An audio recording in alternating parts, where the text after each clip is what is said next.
காங்கிரஸ் திமுக கூட்டணி ஆட்சிக்கு வந்தால் மகளிருக்கான ரூபாய் 2500 உதவித்தொகை கண்டிப்பாக நின்றுவிடும் என பாஜக மாநில தலைவர் ராமலிங்கம் தெரிவித்துள்ளார்.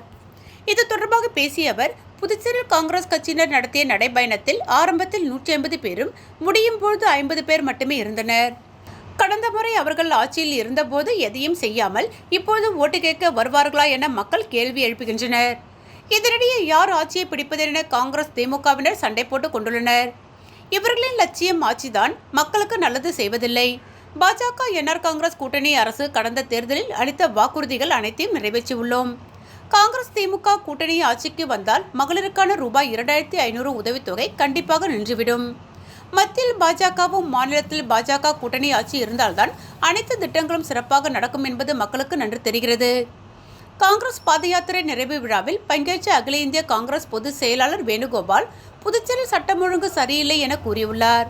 பல்வேறு குற்றச்சாட்டுகளுக்கு உள்ளான அவர் சட்டம் ஒழுங்கு குறித்து விமர்சிப்பது நகைப்பாக உள்ளது. திமுக மாநிலத்தில் சுயாட்சி, மத்தியில் கூட்டாட்சி என்கிறது. தனியாக ஆட்சி அமைத்தால்தான் கொள்ளையடிக்க முடியும் என்பதால் கூட்டணி ஆட்சியை திமுக ஏற்க மறுக்கிறது என்றார்.